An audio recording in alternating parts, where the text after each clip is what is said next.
6달, 강민준이 세상을 떠난 지 정확히 6달이 흘렀다.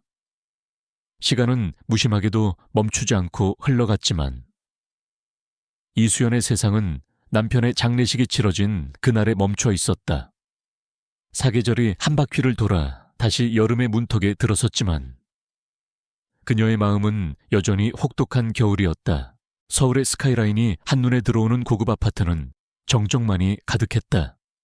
민준이 살아있을 때 이 집은 그의 웃음소리와 그녀를 부르는 다정한 목소리, 그리고 주방에서 풍겨오는 맛있는 냄새로 가득 차 있었다. 이제 그 모든 것은 희미한 기억의 잔향으로만 남았다. 집은 너무나도 깨끗했다. 수연은 슬픔을 잊기 위해 혹은 미쳐버리지 않기 위해 매일같이 쓸고 닦았다. 먼지 한 톨 없는 대리석 바닥, 가지런히 정돈된 책장, 구김 하나 없는 소파 쿠션, 모든 것이 완벽하게 제자리에 있었지만 바로 그 완벽함이 이 집의 생명력이 사라졌다는 것을 증명하고 있었다. 그녀의 하루는 기계적인 반복이었다. 아침에 눈을 뜨면 습관처럼 옆자리를 더듬었다. 텅 빈 공간에서 느껴지는 서늘함에 심장이 쿵 내려앉는 것으로 하루를 시작했다. 간단히 요기를 하고 청소를 하고 창밖을 하염없이 바라보다가 약을 먹고 잠드는 것, 그것이 그녀의 삶이었다. 친구들의 걱정 어린 전화도, 친정 부모님의 애원도 그녀를 집 밖으로 끌어내지 못했다. 그녀는 스스로를 유령처럼 취급하며 남편과의 추억이 깃든 이 공간에 자신을 가두었다. TY 제약의 최연소 수석연구원이었던 강민준. 그는 모두가 인정하는 천재였지만 수연에게는 그저 다정하고 조금은 어설픈 남편이었다. 실험실에만 틀어박혀 세상 물정에는 어두웠고 넥타이를 제대로 매지 못해 아침마다 그녀의 손길을 필요로 했다. 그런 그가 신약 개발 막바지 단계에서 일어난 불의의 가스 유출 사고로 허망하게 세상을 떠났다는 것을 수연은 아직도 받아들일 수 없었다. 회사는 거액의 보상금과 함께 진심 어린 사과를 표했고 경찰은 모든 정황을 검토한 끝에 단순 사고사로 결론 내렸다. 반박할 여지도, 의심할 구석도 없어 보였다. 하지만 그녀의 마음속 깊은 곳에서는 무언가 잘못되었다는 불길한 속삭임이 끊이지 않았다. 그날도 여느 때와 같은 오후였다. 쏟아지는 햇살이 거실을 비추고 있었지만 집 안의 공기는 서늘했다. 수연은 마침내 그동안 애써 외면해왔던 공간, 민준의 서재를 정리하기로 마음먹었다. 그가 떠난 후 한 번도 제대로 들여다보지 못한 곳이었다. 문을 열자 희미하게 남은 그의 채취와 낡은 책 냄새가 훅 끼쳐왔다. 수연은 순간 숨을 멈췄다. 책상 위에는 그가 마지막으로 읽던 논문이 펼쳐져 있었고 의제는 그의 스웨터가 아무렇게나 걸쳐져 있었다. 마치 그가 잠시 자리를 비운 것처럼 그녀는 천천히 서재를 둘러보았다. 한쪽 벽을 가득 메운 전문 서적들, 복잡한 화학식이 적힌 화이트보드, 그리고 그의 손때가 묻은 수많은 물건들, 모든 것이 그를 추억하게 했고 심장을 예리한 칼로 도려내는 듯한 고통을 안겨주었다. 그녀는 눈을 질끈 감았다. 이걸 해야만 했다. 언제까지나 과거에 갇혀 살 수는 없었다. 스스로를 다그치며 그녀는 책상 서랍을 열기 시작했다. 첫 번째 서랍에는 각종 필기구와 메모지가, 두 번째 서랍에는 학회 자료와 명함들이 들어있었다. 모두 그가 살아생전 사용하던 방식 그대로였다. 꼼꼼하고 체계적이었던 그의 성격이 고스란히 묻어났다. 마지막 서랍을 열었을 때 그녀는 낡은 가죽 필통 하나를 발견했다. 그가 대학 시절부터 썼다던, 이제는 손때가 반질반질하게 오른 낡은 필통이었다. 수연은 필통을 들어 내용물을 책상 위에 쏟았다. 달아빠진 연필 몇 자루와 지우개, 그리고 평범한 볼펜들 사이에서 유독 눈에 띄는 것이 하나 있었다. 묵직한 무게감의 검은색 만년필이었다. 수연은 고개를 갸웃했다. 민주는 실용적인 것을 좋아하는 사람이었다. 이렇게 값비싸고 화려해 보이는 만년필을 쓸 사람이 아니었다.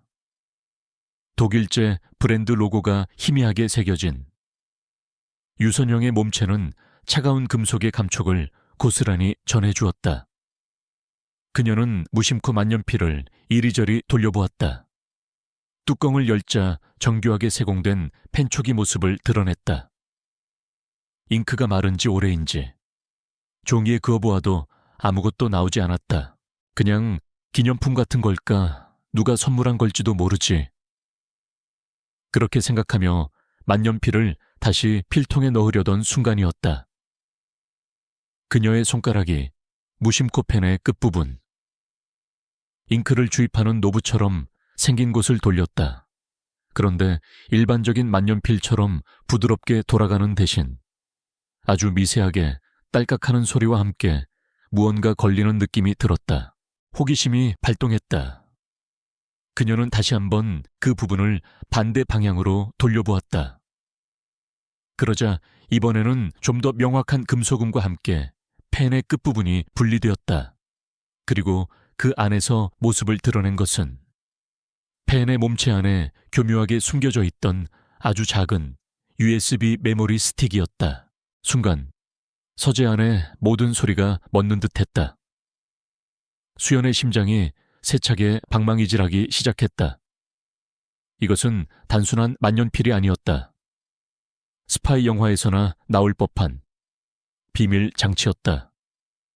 평생을 연구실에서만 보낸 세상 물정 모르던 내 남편이 왜 이런 것을 가지고 있었을까? 그녀는 마른 침을 삼키며 주위를 둘러보았다. 마치 누군가 자신을 지켜보고 있는 것 같은 착각에 소름이 돋았다. 그녀는 조심스럽게 USB를 쥐고 민준의 노트북으로 다가갔다. 전원을 켜자 익숙한 바탕화면이 나타났다. 환하게 웃고 있는 두 사람의 결혼 사진. 수연은 애써 시선을 피하며 USB 포트에 작은 메모리 스틱을 꽂았다. 딩동 하는 소리와 함께 드라이브가 인식되었다. 폴더를 열자 그 안에는 단 하나의 파일만이 존재했다. 암호로 철저하게 잠겨있는 압축 파일이었다. 파일명은 프로메테스. 그 이름을 보는 순간 수연의 온몸을 관통하는 기이한 감각이 덮쳐왔다. 그것은 지난 6달 동안 그녀를 지배했던 무기력한 슬픔과는 전혀 다른 종류의 것이었다. 뇌의 깊숙한 곳, 오랫동안 잠들어 있던 회로의 전류가 흐르는 듯한 짜릿함, 온몸의 감각이 곤두서고 혈액이 차갑게 식는 동시에 머리는 놀랍도록 맑아졌다. 주위의 모든 사물이 선명해지고 공기 중에 떠다니는 먼지 하나하나까지 눈에 보이는 듯했다. 그리고 온몸이 바르르 떨렸다. 그것은 공포나 두려움 때문이 아니었다. 슬픔 때문도 아니었다. 남편과 사별 후 처음으로 느끼는 이 감각. 그것은 잊고 살았던, 아니, 잊기 위해 필사적으로 외면했던 자신의 본성이 깨어나는 소리였다. 위험을 감지하고 미지의 퍼즐 조각 앞에서 아드레날린이 솟구치는 감각. 목표물을 발견한 포식자의 차가운 희열. 과거 국가정보원의 최정계 블랙 요원 서하로 살았던 시절의 감각이었다. 수연은 떨리는 손으로 키보드를 잡았다. 암호를 풀어야 했다. 그녀는 민준이 설정했을 법한 모든 조합을 떠올리기 시작했다. 그의 생일, 그녀의 생일, 결혼기념일, 그가 아끼던 반려견의 이름. 하지만 모두 틀렸다. 시스템은 3번의 오류 후에 10분간의 입력 제한을 걸었다. 그녀는 의자에 깊숙이 몸을 묻고 눈을 감았다. 감정에 휩쓸리면 안 된다. 냉정해져야 했다. 강민준이라는 남자를 남편이 아닌 분석의 대상으로 바라봐야 했다.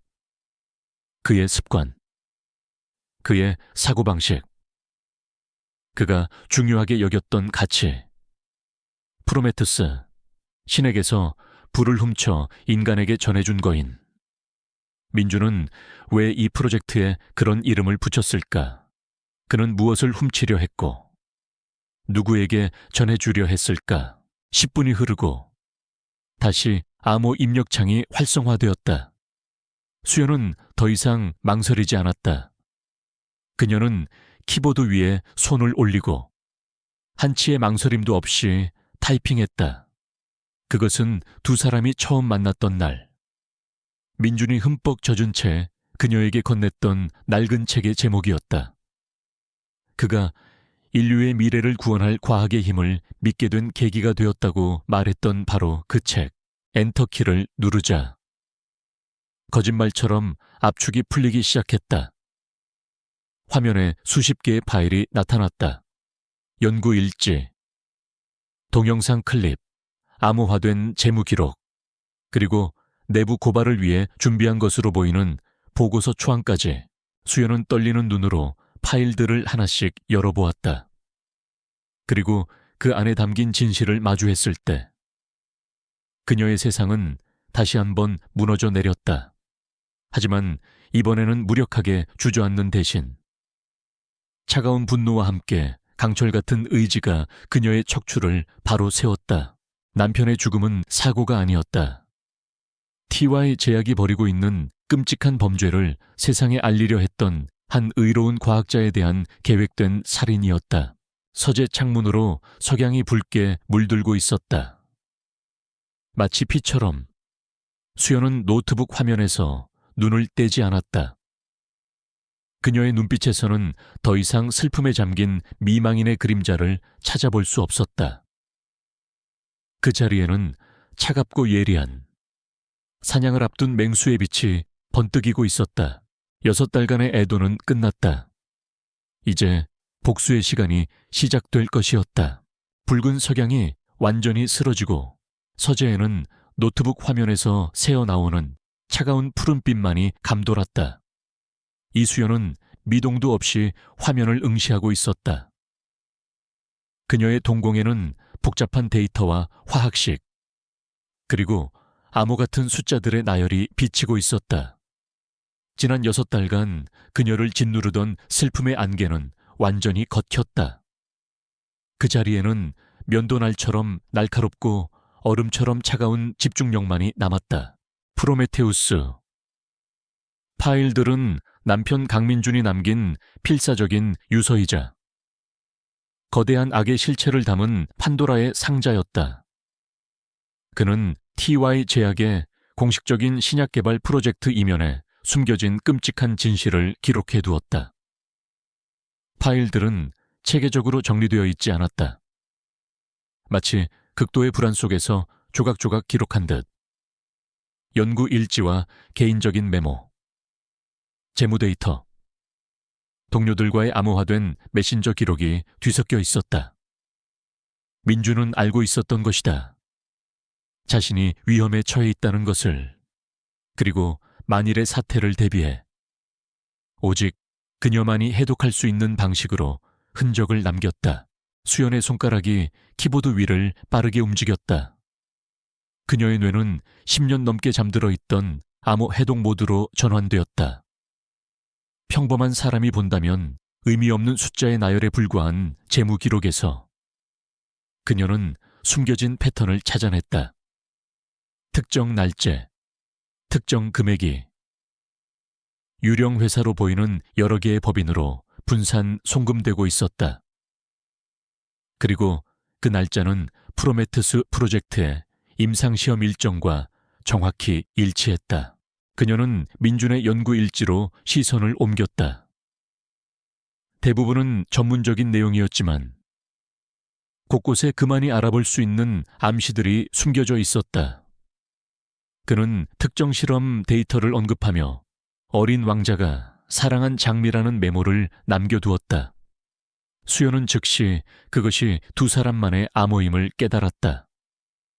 그것은 그들이 연애 시절 함께 읽었던 책의 한 구절.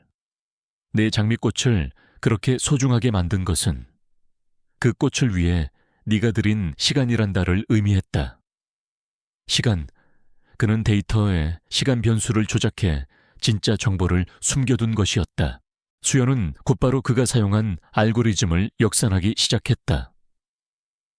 과거 NAS에서 적국의 군사 암호를 해독하던 실력이 녹슬지 않았다. 몇 시간의 사투 끝에 마침내 숨겨진 데이터가 모습을 드러냈다. 화면에 떠오른 결과는 너무나도 충격적이어서 그녀는 순간 숨을 쉬는 것조차 잊었다. 프로메투스는 단순한 신약이 아니었다. 그것은 인간의 뇌신경에 직접 작용하여 공포와 고통을 극대화하고 동시에 신체 능력을 한계까지 끌어올리는 극약이었다. 공식적으로는 퇴행성 뇌 질환 치료제로 개발되고 있었지만 진짜 목적은 군사용 혹은 불법적인 용도를 위한 전투 약물 개발이었다. 더 끔찍한 것은 임상시험의 대상이었다. 재무 기록에 나타난 유령 회사들은 모두 동남아시아나 아프리카의 빈민가에 위치한 인신매매 조직과 연결되어 있었다. 그들은 사회에서 사라져도 누구도 찾지 않을 사람들을 공급받아 비인간적인 생체 실험을 자행하고 있었던 것이다. 민주는 이 사실을 알게 된 후 내부 고발을 준비하고 있었다. 그의 마지막 기록은 사고 발생 불과 몇 시간 전에 작성되었다. 안전 프로토콜이 또다시 무시되었다. 윤이사가 직접 내려와 압박했다. 이것은 미친 짓이다. 더 이상 동료들의 희생을 눈 감을 수 없다. 내일 모든 것을 언론에 넘길 것이다. 수연, 만약 내가 잘못된다면 기록은 거기서 끊겨 있었다. 수연은 눈을 감았다. 심장이 얼음 조각으로 변해 산산조각 나는 것 같았다. 다정하고 정의감 넘치던 남편이 어떤 고통 속에서 마지막 순간을 맞이했을지 상상하자 참을 수 없는 분노가 피를 타고 흘렀다. 그는 단순한 사고로 죽은 것이 아니었다. 그들은 그를 침묵시키기 위해 살해한 것이다. 진실을 확인한 이상 더 이상 주저할 시간이 없었다. 그녀는 혼자였다.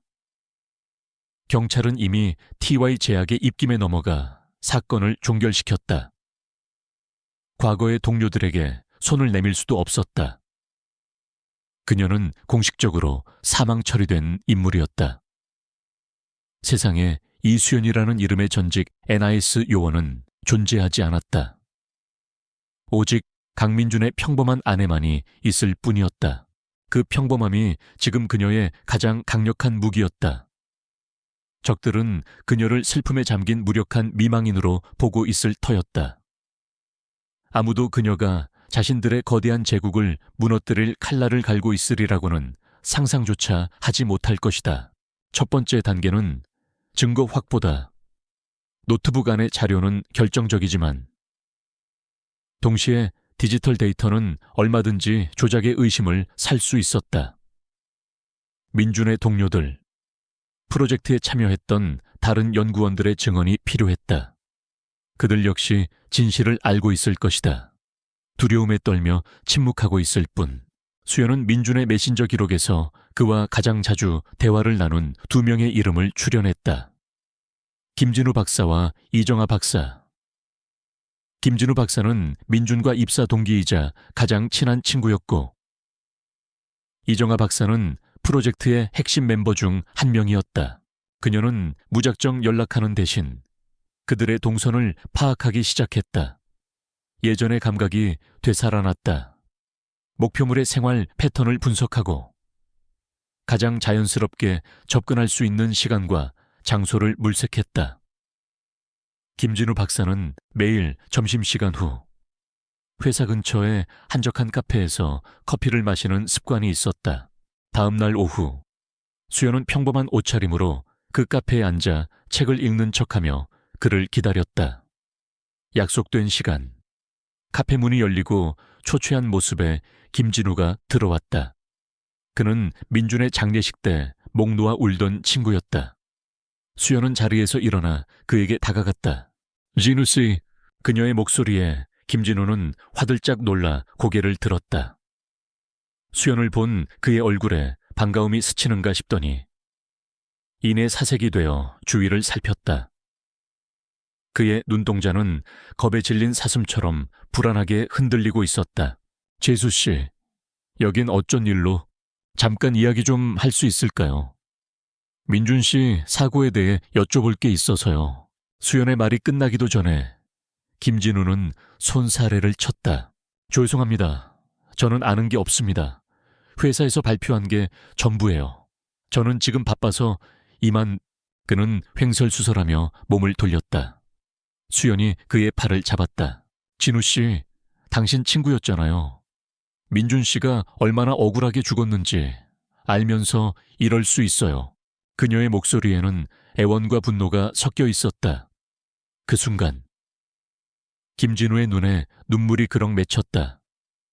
그는 낮은 목소리로 거의 속삭이듯 말했다. 재수 씨, 아무것도 하려고 하지 마세요. 그냥 다 잊고 사세요. 그 사람들은 우리가 상상할 수 있는 그런 상대가 아니에요. 저도 살아야 합니다. 제게도 가족이 있어요. 그 말을 남기고 그는 도망치듯 카페를 빠져나갔다. 수연은 차갑게 식어가는 커피 잔을 내려다보며 망견히 서 있었다. 예상은 했지만 직접 마주한 현실은 생각보다 더 차가웠다. 그들은 공포에 완전히 잠식되어 있었다. 이정아 박사에게는 다른 방식으로 접근했다. 그녀의 소셜미디어를 분석해 그녀가 유기견 보호소에서 정기적으로 봉사활동을 한다는 사실을 알아냈다. 수연은 며칠 후 자원봉사자로 위장해 보호소에서 그녀와 자연스럽게 마주쳤다. 이정아 박사는 김진우보다 더 경계심이 강했다. 그녀는 수연을 보자마자 의도를 파악하고 차갑게 선을 그었다. 무슨 목적인지 모르겠지만 저한테서 원하는 건 얻지 못할 겁니다. 강민준 박사님 일은 안타깝지만 이미 끝난 일이에요. 끝나지 않았어요. 박사님도 아시잖아요. 프로메테우스의 진실을, 그 비인간적인 실험을요. 수연이 나직이 속삭이자 이전가의 얼굴이 하얗게 질렸다. 그녀는 떨리는 목소리로 경고했다. 그 이름을 어디서 들었죠? 지금 당신 목숨을 걸고 있는 거예요. 당장 멈춰요. 그들은 당신이 뭘 하고 있는지 이미 알고 있을지도 몰라요. 제발, 민준 선배처럼 되고 싶지 않으면. 그녀 역시 더 이상의 대화를 거부하고 자리를 피했다. 수연은 보호소 한쪽에 웅크리고 있는 늙은 개를 물끄러미 바라보았다.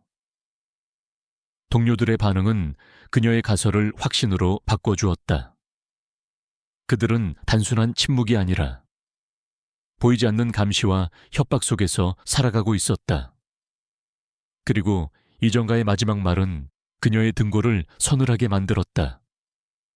당신이 뭘 하고 있는지 이미 알고 있을지도 몰라요. 집으로 돌아온 수연은 가장 먼저 집 안을 샅샅이 뒤졌다. 그녀의 예민한 감각은 평소와 다른 미세한 변화를 감지했다. 서재 책장에 책 한 권이 미세하게 틀어져 있었고 거실의 액자 위치가 아주 약간 바뀌어 있었다. 전문적인 솜씨였다. 일반인은 절대 눈치채지 못할 정도의. 그들은 이미 그녀를 의심하고 경고를 보낸 것이다. 집에 들어와 무언가를 찾았거나 혹은 도청 장치를 설치했을 수도 있다. 수연은 차갑게 웃었다. 이제 게임의 룰이 명확해졌다. 이것은 더 이상 진실을 밝히는 싸움이 아니었다. 목숨을 건 전쟁이었다. 그녀는 즉시 노트북을 들고 집을 나섰다. 더 이상 그 집은 안전하지 않았다.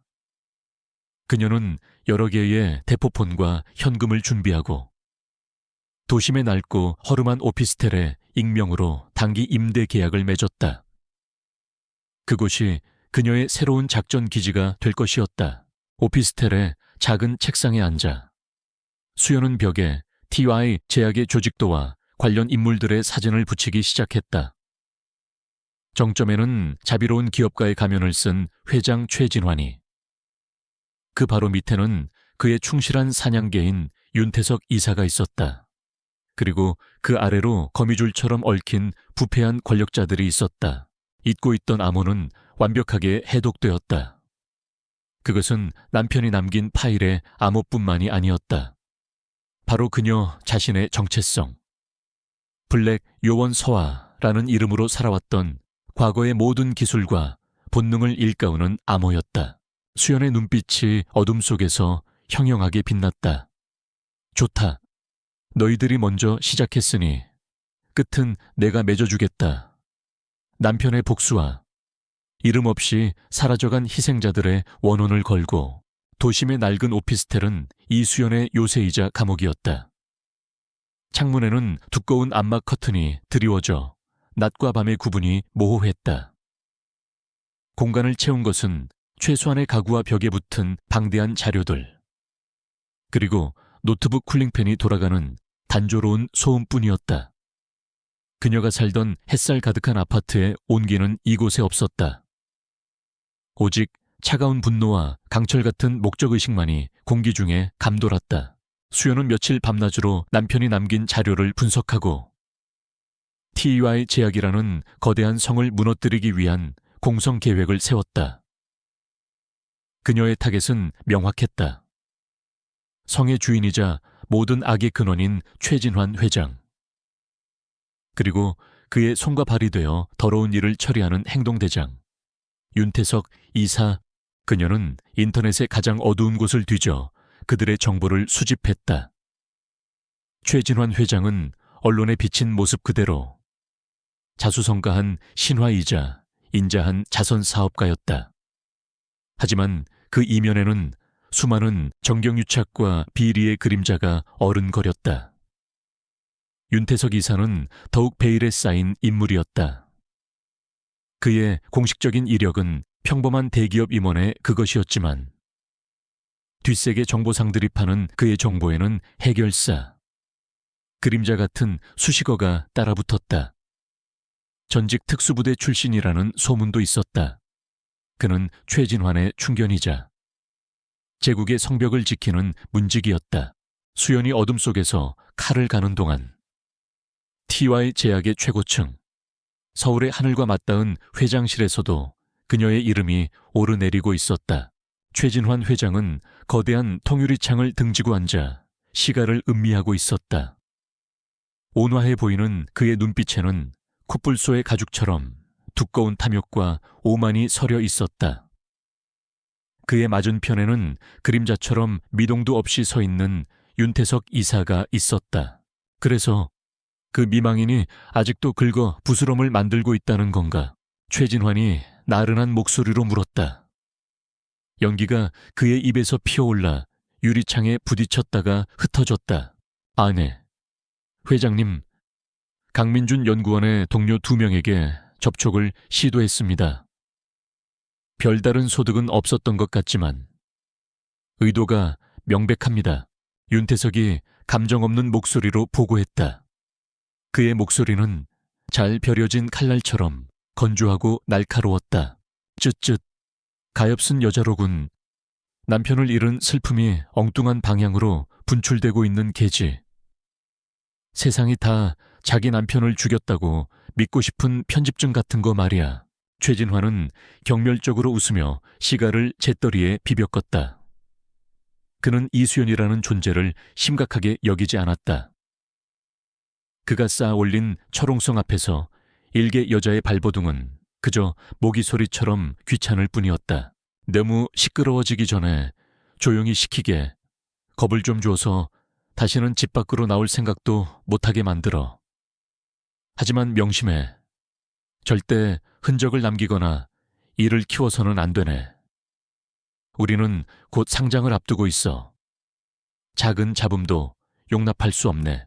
알겠습니다. 회장님. 윤태석이 고개를 숙였다. 그의 검은 눈동자는 아무런 감정도 비치지 않았다. 그에게 이수연은 처리해야 할 문제일 뿐, 그 이상도 이하도 아니었다.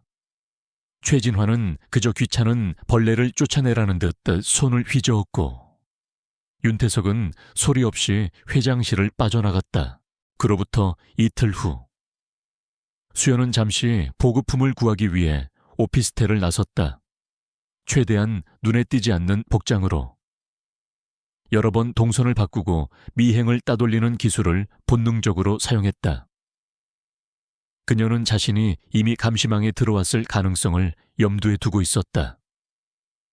몇 시간 후, 필요한 물건들을 챙겨 돌아온 그녀는 오피스텔 문 앞에서 걸음을 멈췄다. 자물쇠에 미세한 긁힌 자국이 있었다.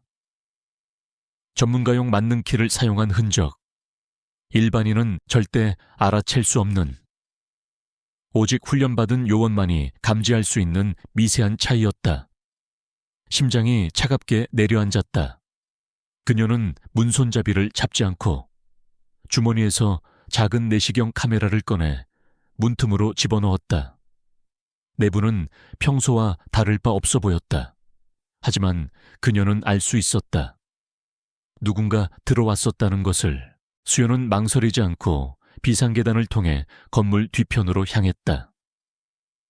그녀는 이 오피스텔을 계약할 때 이미 여러 개의 비상탈출로를 확보해둔 상태였다. 가스 배관을 타고 2층으로 올라간 그녀는 자신이 미리 열어둔 복도 창문을 통해 건물 안으로 소리 없이 잠입했다. 그리곤 자신의 오피스텔 문을 밖에서 조용히 닫고 마치 방금 안으로 들어간 것처럼 위장했다. 그녀는 옆집에 비어있는 세대의 문을 따고 들어가 벽에 귀를 대고 자신의 집에서 나는 소리를 들었다. 아무 소리도 들리지 않았다. 침입자는 이미 떠난 것일까? 아니면 숨어서 기다리고 있는 것일까? 1시간, 2시간이 흘렀다. 숨막히는 정적이 계속되었다. 마침내 그녀는 결심했다. 이대로 숨어만 있을 수는 없었다. 그녀는 자신이 가진 가장 작은 호신용 무기를 손에 쥐고 다시 복도로 나와 자신의 집 문을 열었다. 내부는 고요했다. 그녀는 한 걸음 한 걸음 고양이처럼 소리 없이 움직이며 모든 공간을 확인했다. 침실, 화장실, 작은 주방까지 아무도 없었다. 하지만 그녀의 등줄기에서는 식은땀이 흘러내렸다. 침입자가 없다는 사실이 오히려 더 큰 공포였다. 그들은 뭘 하러 왔던 걸까? 그때 그녀의 시선이 방 중앙의 작은 테이블에 고정되었다. 그녀가 나가기 전에는 분명히 없었던 물건이 그 위에 놓여 있었다. 하얀 장미 한 송이, 티 없이 맑고 순결한. 하지만 지금 이 상황에서는 죽음의 전령처럼 불길한 백장미였다. 민준이 그녀에게 프로포즈할 때 수백 송이의 백장미로 방을 가득 채웠었다. 당신은 나의 유일한 순수함이라고 말하며 그들만의 가장 소중한 추억을 적들은 가장 잔인한 경고의 메시지로 사용한 것이다. 우리는 내 모든 것을 알고 있다. 내 가장 깊은 곳의 기억까지도. 수연은 주먹을 불끈 쥐었다. 분노가 머리끝까지 치밀어 올랐지만 그녀의 머리는 더욱 차갑게 식어갔다. 이것은 윤태석의 방식이었다. 불필요한 폭력 대신 상대의 정신을 파고들어 스스로 무너지게 만드는 정교하고 잔인한 심리전. 그녀는 즉시 방 전체를 샅샅이 훑기 시작했다. 눈에 보이지 않는 최첨단 도청 장치나 몰래카메라가 설치되었을 가능성이 높았다. 그녀는 전파 탐지기를 꺼내들었다. 예상대로 책상 밑과 환풍구에서 미세한 신호가 잡혔다. 그들은 그녀의 모든 것을 보고 듣고 있었던 것이다. 그날 이후 수연의 일상은 연극이 되었다. 그녀는 도청 장치를 제거하지 않았다. 오히려 그것을 역이용하기로 했다. 카메라와 마이크 앞에서 그녀는 절망에 빠진 미망인을 연기했다. 남편의 사진을 붙들고 울기도 하고 술을 마시고 자책하기도 했다. 모든 것을 포기한 사람처럼 보이기 위해 필사적으로 자신을 위장했다. 하지만 그 연극 뒤에서 그녀는 더욱 은밀하고 치밀하게 움직였다. 공중 화장실이나 도서관의 컴퓨터를 이용해 정보를 수집하고 대포폰으로만 연락을 취했다. 그리고 매일 밤 그녀는 창밖을 살폈다. 경고가 있은 지 사흘째 되던 밤 그녀는 마침내 그들을 발견했다. 오피스텔 건너편 길모퉁이에 주차된 검은색 세단. 다른 차들과 섞여 있었지만 그녀의 눈은 속일 수 없었다. 저 차는 지난 사흘 내내 같은 자리에 있었다. 교대 인원도 없이. 그 안의 운전자는 보통 인물이 아니라는 뜻이었다. 그녀는 고성능 망원경을 꺼내 차 안을 들여다보았다. 어둠 속에서 운전석에 앉은 남자의 실루엣이 희미하게 보였다. 얼굴은 보이지 않았지만 그가 뿜어내는 압도적인 존재감과 팽팽한 긴장감은 수백 미터를 넘어 그녀에게까지 전해져 왔다. 단언할 수 있었다. 저 남자가 바로 윤태석, 최진환의 그림자였다. 그는 아무것도 하지 않았다. 그저 망부석처럼 앉아 이쪽을 응시하고 있을 뿐이었다. 하지만 그 시선은 보이지 않는 총구처럼 그녀의 심장을 겨누고 있었다. 그것은 무언의 선전포고였다. 나는 너를 보고 있다. 네가 어디에 있든 무엇을 하든 수연은 망원경에서 눈을 떼고 커튼을 쳤다. 온몸에서 힘이 빠져나가는 것 같았다. 적은 상상 이상으로 거대하고 치밀하며 무자비했다. 그녀가 벌이는 이 외로운 싸움은 계란으로 바위치기일지도 모른다. 동료들은 겁에 질려 등을 돌렸고 적들은 이미 그녀의 목줄을 쥐고 흔들고 있었다. 이대로는 안 된다. 그녀의 방식만으로는 부족했다. 이 거대한 악을 상대하기 위해서는 그들의 시스템을 내부에서부터 공격할 수 있는 아군이 필요했다. 부패하지 않은, 힘에 굴복하지 않을 시스템의 톱니바퀴. 그녀의 뇌리에 한 사람의 얼굴이 스쳐 지나갔다.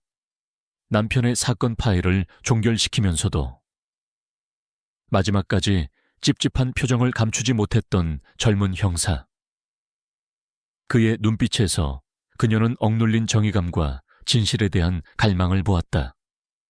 물론 그 역시 거대한 압력에 굴복했지만 아직 불씨는 남아있을 터였다. 수연은 다시 노트북 앞에 앉았다. 이번에 그녀가 검색한 이름은 TY 제약의 임원이 아니었다. 서울지방경찰청 강력계 박지훈 경위. 그녀의 화면에 그의 프로필 사진이 떴다. 이제 이 외로운 전쟁에 새로운 플레이어를 끌어들일 시간이었다. 성공한다면 강력한 동맹이 될 것이고 실패한다면 모든 것이 끝장날 위험한 도박이었다. 박지훈 경위는 지독한 불면증에 시달리고 있었다. 강민준 연구원 사건 서류에 마지막으로 서명한 그날부터 그의 잠자리는 편안한 휴식처가 아닌 뒤척이는 악몽의 공간이 되어버렸다. 그의 책상 위에는 미해결 절도 사건과 동네 주폭들의 조서가 산더미처럼 쌓여 있었지만 그의 머릿속을 떠나지 않는 것은 이미 사고사로 종결된 그 사건의 얼굴 없는 피해자였다. 그는 알았다.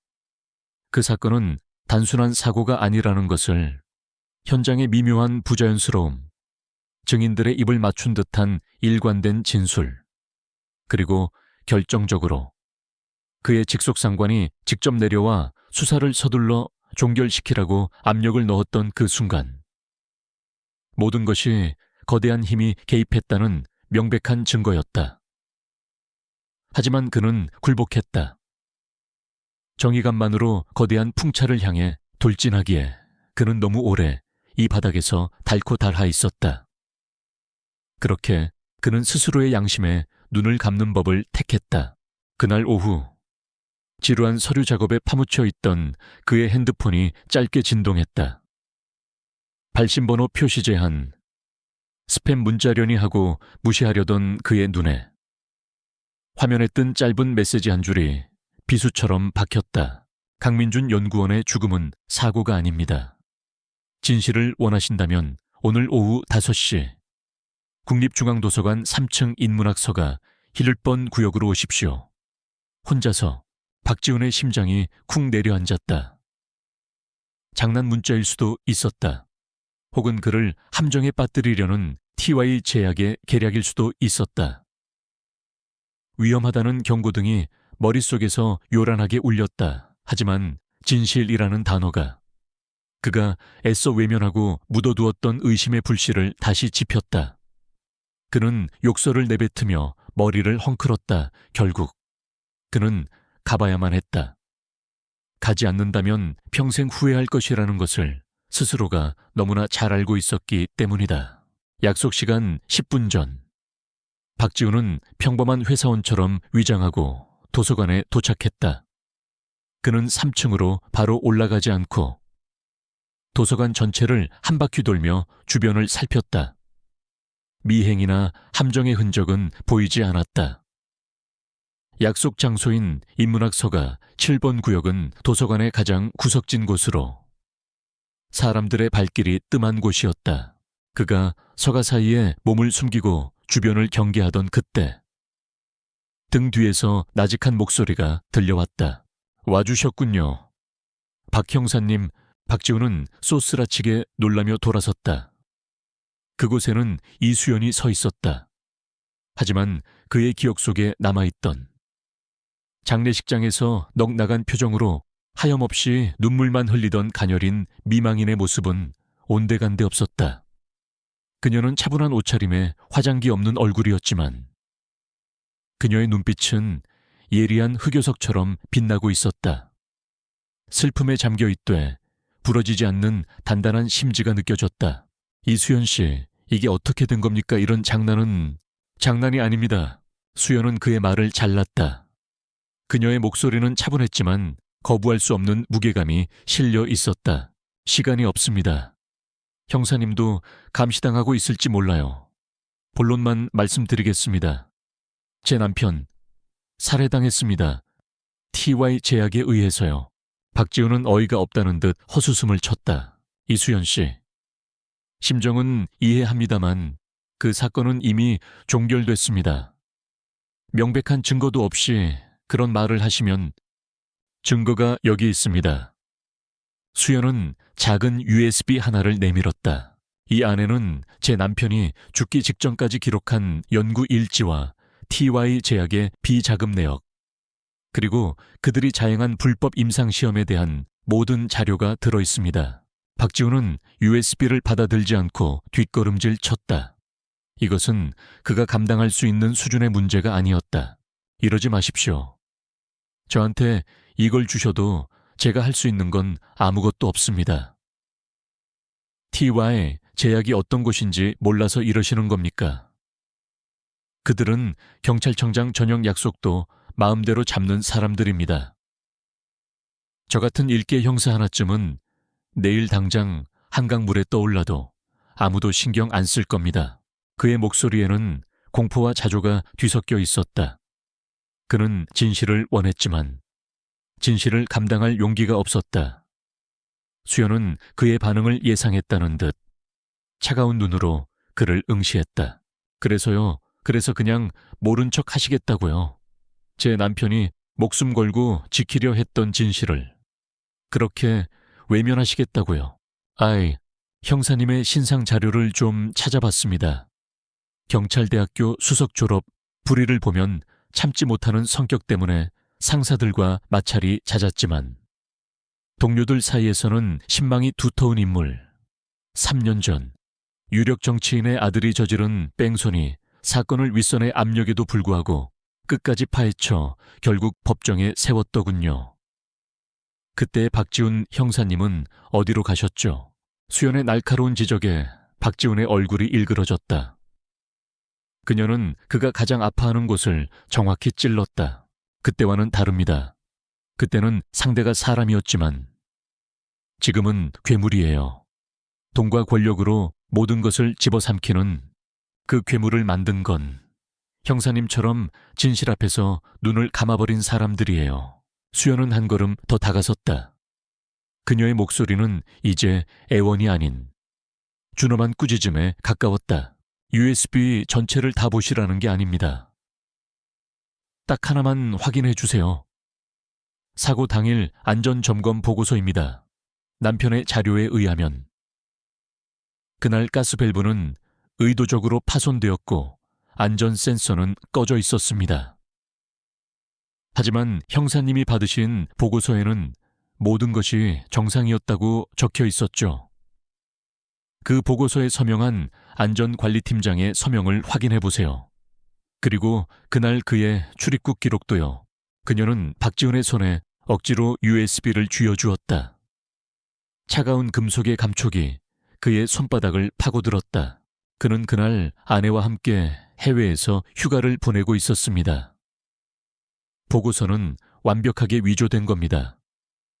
이것 하나만 확인해 보시면 형사님이 덮어버린 사건이 얼마나 추악한 거짓 위에 세워진 것인지 알게 될 겁니다. 수연은 말을 마친 후 더 이상 그를 설득하지 않았다. 그녀는 이미 자신이 던질 수 있는 가장 강력한 승부수를 던졌다.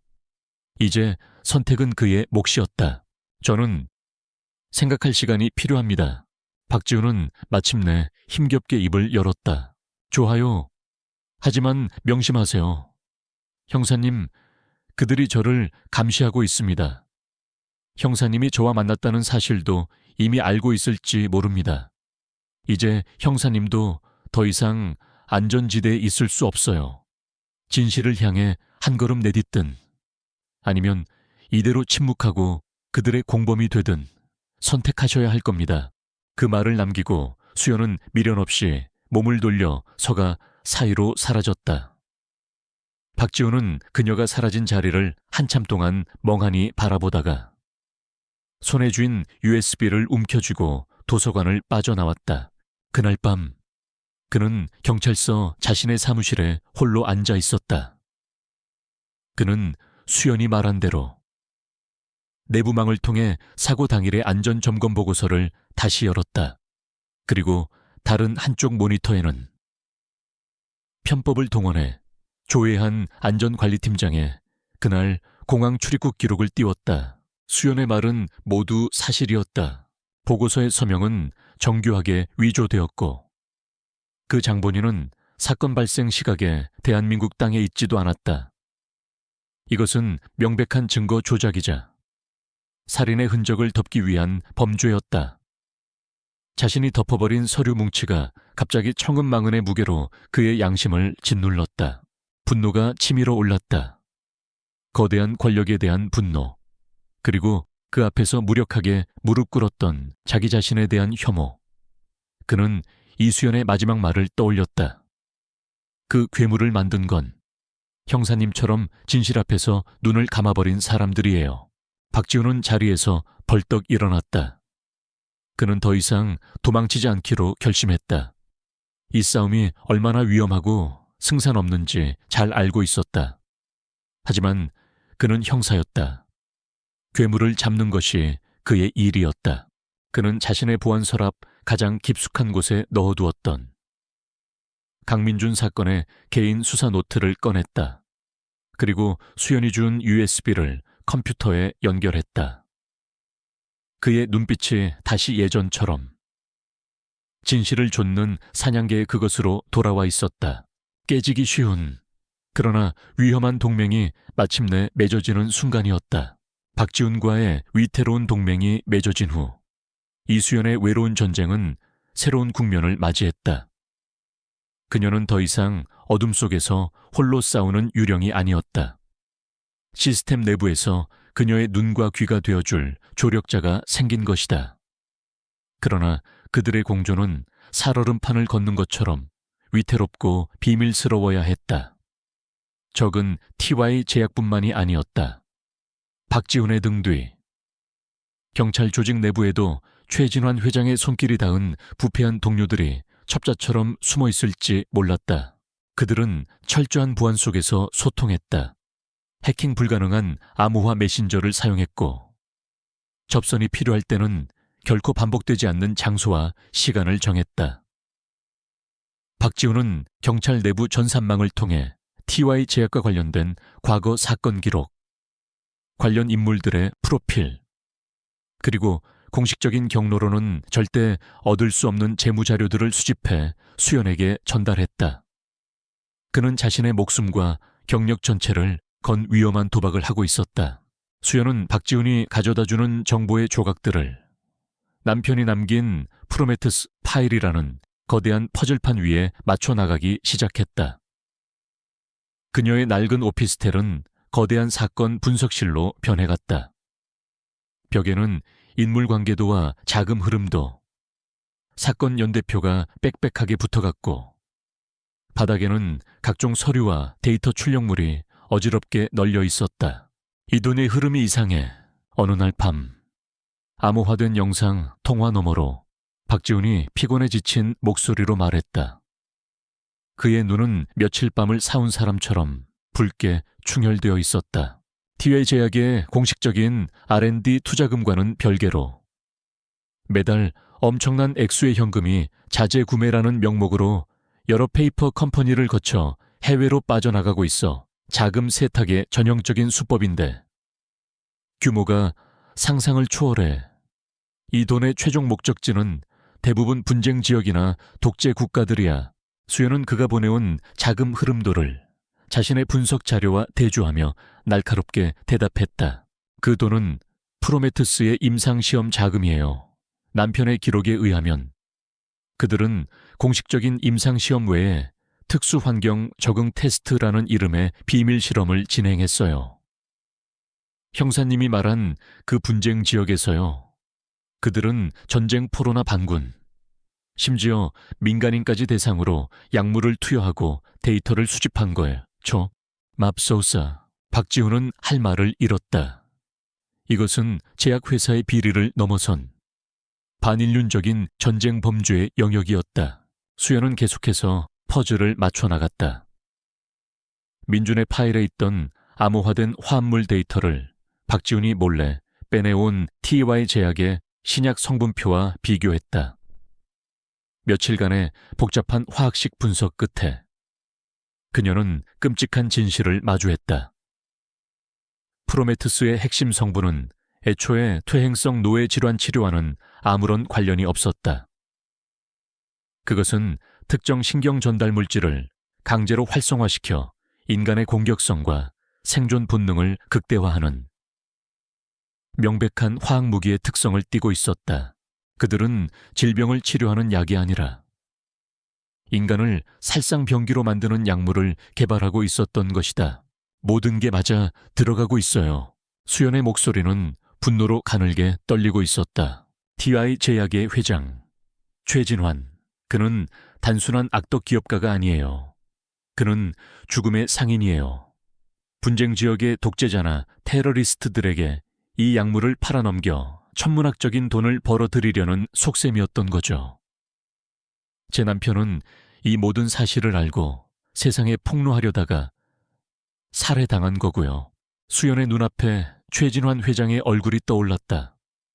언론 앞에서 인자한 미소를 지으며 사회공헌을 이야기하던 그 위선적인 얼굴.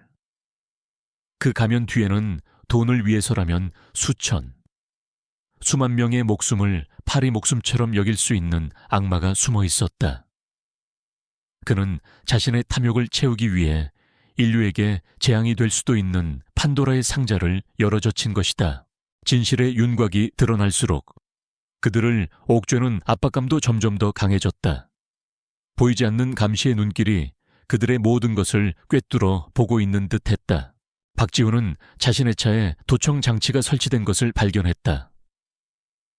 그는 그것을 제거하는 대신 일부러 거짓 정보를 흘리며 역정보전을 펼쳤다. 경찰서 내부에서도 그의 일거수일투족을 감시하는 듯한 시선이 느껴졌다. 한때는 동료였던 이들이 이제는 잠재적인 적이 되어버린 것이다. 그는 매일 밤 퇴근 후 몇 시간씩 시내를 배회하며 미행을 따돌린 후에야 겨우 집으로 돌아갈 수 있었다. 수연의 상황은 더욱 심각했다. 그녀의 오피스텔 주변에는 노숙자로 위장한 감시조, 청소부로 위장한 정보원들이 14시간 진을 치고 있었다. 그녀는 연기를 계속했다. 낮에는 절망에 빠진 미망인 행세를 하며 그들을 안심시켰지만 그들의 눈을 피해 작전실을 빠져나가는 과정은 매번 목숨을 건 곡에 와도 같았다. 어느 비 오는 밤, 박지훈과의 비밀 접선을 마치고 돌아오던 길이었다. 수연은 뒷골목의 어둠을 이용해 감시를 따돌렸다고 생각했다. 하지만 그녀가 오피스텔로 들어서는 마지막 모퉁이를 돌았을 때 등 뒤에서 소름 끼치는 정적이 흘렀다. 빗소리 외에는 아무 소리도 들리지 않았지만 그녀의 온몸의 감각이 맹렬하게 위험 신호를 보내고 있었다. 그녀는 반사적으로 몸을 숙였다. 그 순간 휙 하는 날카로운 바람 소리와 함께 그녀가 방금 전까지 서 있던 벽에 무언가 박혔다. 소음기가 달린 권총에서 발사된 총알이었다. 경고였다. 우리는 네가 어디에 있는지, 뭘 하는지 다 알고 있다는 명백하고도 살벌한 메시지. 수연은 한치의 망설임도 없이 어둠 속으로 몸을 던져 달리기 시작했다. 미로 같은 뒷골목을. 그녀는 과거 NIS에서 훈련받았던 모든 생존 기술을 총동원해 질주했다. 심장이 터질 듯이 뛰었고 폐가 찢어질 것 같았지만 멈출 수 없었다. 멈추는 순간 죽음이라는 것을 본능적으로 알았다. 얼마나 달렸을까? 겨우 추격을 따돌리고 안전 가옥 중 한 곳으로 피신한 그녀는 거친 숨을 몰아쉬며 주저앉았다. 온몸이 땀과 빗물로 흠뻑 젖어 있었다.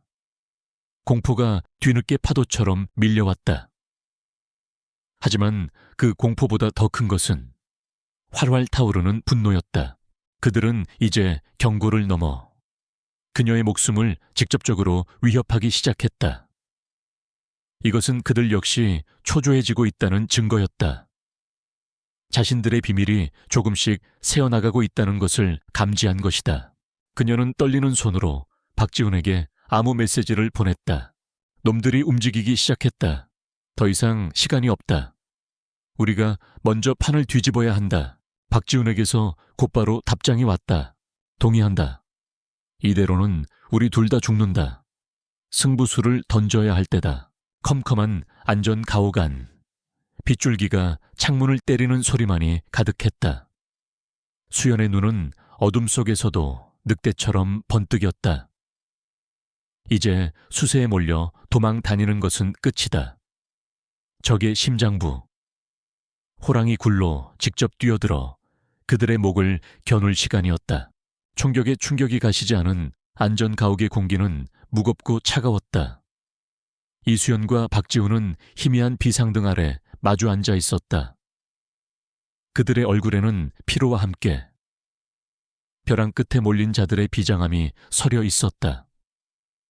수동적인 정보 수집과 분석만으로는 이길 수 없다는 사실이 총알 한 발로 명백해졌다. 그들은 사냥꾼이 아니라 사냥감이었다. 이대로라면 거미줄에 걸린 나비처럼 서서히 힘이 빠져 죽음을 맞이하게 될 터였다. 장비가 필요합니다. 침묵을 깬 것은 수연이었다. 그녀의 목소리는 강철처럼 차가웠다. TY 제약의 보안 시스템을 뚫을 수 있는 해킹 장비. 윤태석의 움직임을 역으로 추적할 감시 장비. 그리고 우리의 신분을 감춰줄 완벽한 위장이 필요해요. 지금 우리 손에 있는 무기로는 상대가 되지 않아요. 박지훈은 힘없이 고개를 끄덕였다. 알고 있습니다. 하지만 경찰 내부 장비는 함부로 빼돌릴 수 없습니다. 모든 사용 기록이 남고 지금 제 주변에는 저를 감시하는 눈이 너무 많습니다. 사설 탐정이라도 고용해야 할 판인데 그럴 돈도 없을 뿐더러 누굴 믿을 수 있을지도. 그의 말은 현실의 벽 앞에서 좌절하고 있었다. 그때 수연이 결심한 듯 입을 열었다. 그 결정은 그녀의 목소리를 아주 미세하게 떨리게 만들었다. 제가 아는 사람이 있습니다. 누구요? 과거의 동료입니다. 지금은 연락이 끊겼지만 아마 그러면 우리가 필요한 것들을 구해줄 수 있을 겁니다. 수연은 더 이상 설명하지 않았다. 그 과거와는 남편 민준조차 몰랐던 그녀가 스스로 봉인해버린 시간이었다. 그녀가 서하라는 이름으로 살았던 시절, 국가라는 거대한 명분 아래 때로는 정의롭지 않은 임무도 수행해야 했던 그림자로서의 삶. 그녀는 그 세계에 환멸을 느끼고 모든 것을 버렸다. 한 남자를 사랑하게 되었고 평범한 행복 속에서 과거의 자신을 죽였다. 민준과의 삶은 그녀에게 구원이자 속죄였다. 그런데 이제 남편의 복수를 위해 스스로 묻어버린 그 유령을 다시 불러내야만 하는 아이러니한 상황에 처한 것이다. 그녀는 박지훈에게 잠시 자리를 비워달라고 부탁했다. 이것은 온전히 그녀 혼자서 감당해야 할 일이었다. 홀로 남은 수연은 낡은 수첩을 꺼내 들었다. 그 안에는 암호화된 여러 개의 연락처가 적혀 있었다. 그녀가 찾던 이름은 고스트, 국정원 시절 그녀의 파트너이자 유일하게 마음을 터놓았던 선배였다. 그는 살아있는 전설로 불리는 최고의 현장 요원이었다. 공식적인 방법으로는 그에게 연락할 수 없었다. 그녀는 세상에 존재하지 않는 사람이었으니까. 그와 그녀만이 아는 비상연락 프로토콜을 사용해야 했다. 수연은 공중전화로 달려가 전혀 상관없는 번호로 전화를 걸었다. 그리고 신호음이 가는 동안 정해진 순서와 박자 맞춰 수화기를 두드렸다. 모르스 부호였다. 나비. 옛 둥지로 돌아가다. 지원 요청. 나비는 현역 시절 그녀의 코드네임이었다. 이제 기다리는 일만 남았다. 그가 메시지를 확인할지, 확인하더라도 응답할지는 미지수였다. 그녀는 초조하게 시간을 보냈다. 하루, 이틀, 아무런 연락도 오지 않았다.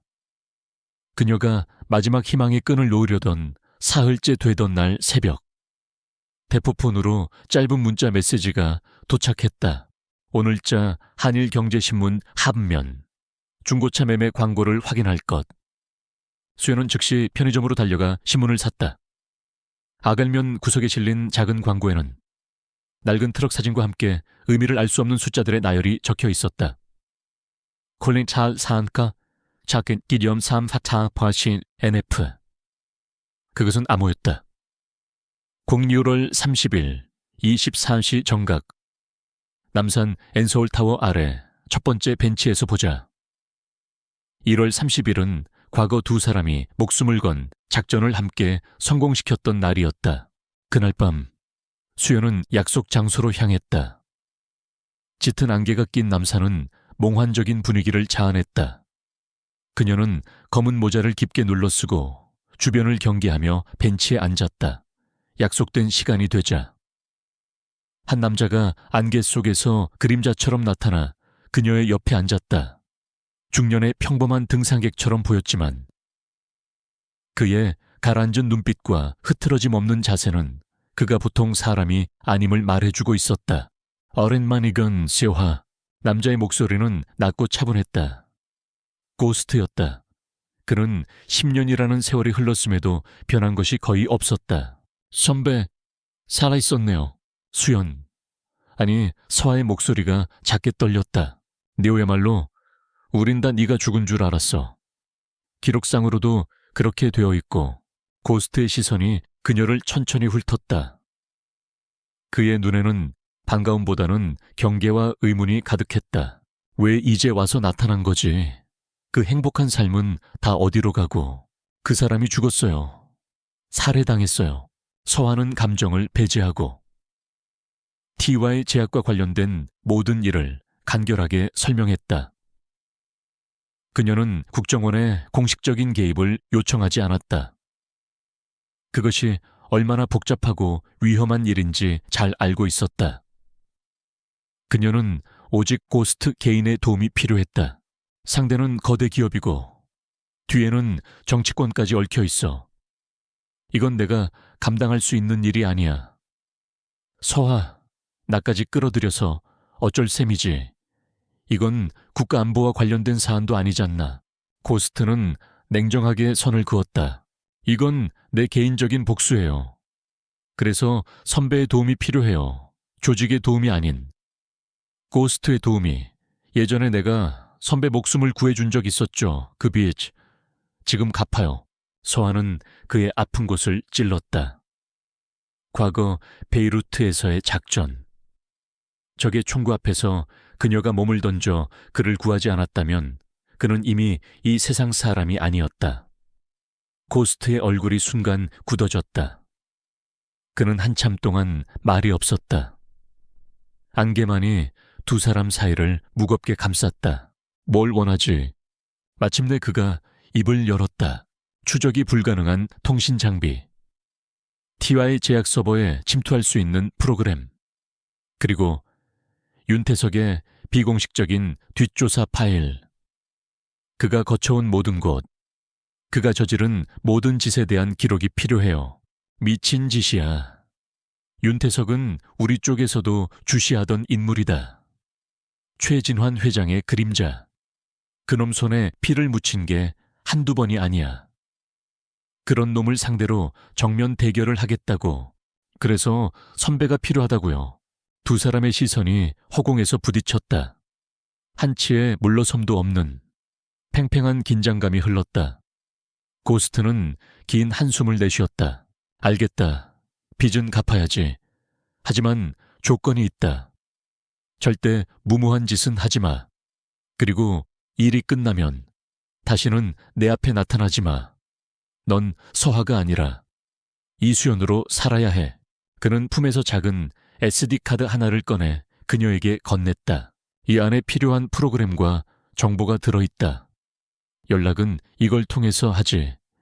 행운을 빈다. 나비 그 말을 남기고 고스트는 다시 안개 속으로 소리 없이 사라졌다. 마치 처음부터 존재하지 않았던 사람처럼 수연은 차가운 SD카드를 손에 꼭 쥐었다. 고통스러운 과거의 유령을 불러낸 대가로 그녀는 복수를 위한 날카로운 무기를 얻었다. 이제 그녀는 더 이상 슬픔에 잠긴 미망인 이수연이 아니었다. 그녀는 적의 심장을 향해 날아가는 검은 나비 서하였다. 그녀는 자신의 비친 벤치 옆 웅덩이를 내려다보았다. 웅덩이에 비친 여자의 눈은 더 이상 울고 있지 않았다. 차갑고 공허한 어둠 속에서 사냥감의 숨통을 끊어놓을 기회만을 노리는 포식자의 눈빛이 섬뜩하게 빛나고 있었다. 과거의 망령은 그렇게 완벽하게 부활했다. 고스트가 남긴 SD카드는 단순한 정보 뭉치가 아니었다. 그것은 이수연에게 적의 심장부로 들어갈 수 있는 마스터키이자 이 불리한 전쟁의 판도를 뒤집을 수 있는 강력한 무기였다. 그녀와 박지훈은 새로운 안전 가옥, 겉보기에는 평범한 인쇄소로 위장된 지하 공간으로 거점을 옮겼다. 이곳은 고스트가 과거에 사용하던 비밀 아지트 중 하나였다. 지하 공간의 벽에는 TY 제약의 내부 서버 구조도와 윤태석의 예상 이동 경로가 복잡하게 그려지기 시작했다. 고스트가 제공한 해킹 프로그램은 국정원에서도 최상위 등급 요원에게만 지급되는 군사용 수준의 물건이었다. 수연은 프로그램을 이용해 TY 제약의 철통 같은 보안망에 탐지되지 않는 백도어를 만드는 데 성공했다. 이제 그녀는 그들의 내부 통신과 데이터를 실시간으로 감시할 수 있게 되었다. 자, 가서요. 며칠 밤을 샌 수연이 마침내 외쳤다. 그녀의 눈은 붉게 충혈되었지만 그 어느 때보다 형형하게 빛나고 있었다. 모니터에는 윤태석이 제3국의 무기상과 주고받은 암호화된 이메일이 떠 있었다. 프로메테우스의 시제품 거래가 임박했어요. 일주일 후 인천항의 폐창고에서 최종 거래가 이루어질 예정이에요. 구매자는 아프리카 분쟁 지역에서 악명 높은 용병단의 자금책 자칼이라는 인물입니다. 박지훈이 모니터를 들여다보며 심각한 표정으로 말했다. 이건 우리에게 기회이자 최악의 위기입니다. 현장을 덮쳐 그들을 체포할 수도 있겠지만 윤태석은 보통 인물이 아닙니다. 경찰력이 동원되는 순간 그는 꼬리를 자르고 사라질 겁니다. 증거는 인멸되고 우리만 위험해지겠죠. 알아요. 그래서 우리가 현장을 덮치는 게 아니에요. 수연이 차갑게 말했다. 그녀의 머릿속에서는 이미 대담하고 위험한 계획이 그려지고 있었다. 우리가 그 거래를 가로채는 겁니다. 네, 그게 무슨 말입니까? 제가 자칼보다 더 매력적인 구매자로 위장해서 윤태석에게 접근하는 거예요. 더 높은 가격과 더 안전한 거래 방식을 제안해서 그가 원래 구매자를 버리고 저를 선택하게 만드는 거죠. 거래 현장에서 그가 직접 시제품을 들고 나오게만 만들 수 있다면 그건 빼도 박도 못하는 현행범의 증거가 될 겁니다. 박지훈은 경악을 금치 못했다. 미쳤습니까? 그건 호랑이 굴에 제 발로 걸어 들어가는 거나 마찬가지입니다. 윤태석이 어떤 인간인데 그런 어설픈 연극에 속아 넘어갈 리가 없어요. 당신 목숨만 위태로워질 뿐입니다. 어설픈 연극이 아니게 만들면 되죠. 수연의 눈빛은 흔들림이 없었다. 그녀는 이미 모든 것을 각오한 상태였다. 고스트가 준 자료 안에는 자칼의 모든 정보가 들어있어요. 그의 말투, 협상 스타일, 자금 세탁 방식까지도요. 저는 완벽한 제3의 인물이 될 겁니다. 형사님은 밖에서 지원해 주셔야 해요. 거래 장소 주변의 통신을 마비시키고 경찰이 접근하지 못하도록 다른 곳에 허위 신고를 넣어 시선을 돌려주세요. 그리고 제가 신호를 보내면 그때 현장을 덮치는 겁니다. 그것은 미친 계획이었다. 성공 확률보다 실패 확률이 압도적으로 높은 목숨을 건 도박. 하지만 박지훈은 수연의 눈에서 이길 수 있다는 확신을 보았다. 그녀는 더 이상 그가 알던 평범한 피해자가 아니었다. 모든 것을 걸고 적진에 뛰어드는 노련한 작전 지휘관이었다. 그는 오랫동안 침묵하다가 마침내 결심한 듯 고개를 끄덕였다. 알겠습니다. 같이 갑시다. 지옥이라도 그때부터 일주일간. 두 사람은 완벽한 작전을 위해 모든 것을 쏟아부었다. 인쇄소 지하 공간은 실제 작전 상황실처럼 변해갔다. 수연은 자칼이 되었다. 그녀는 그의 말투와 억양을 흉내내기 위해 수십 개의 음성 파일을 분석하며 밤새도록 연습했다.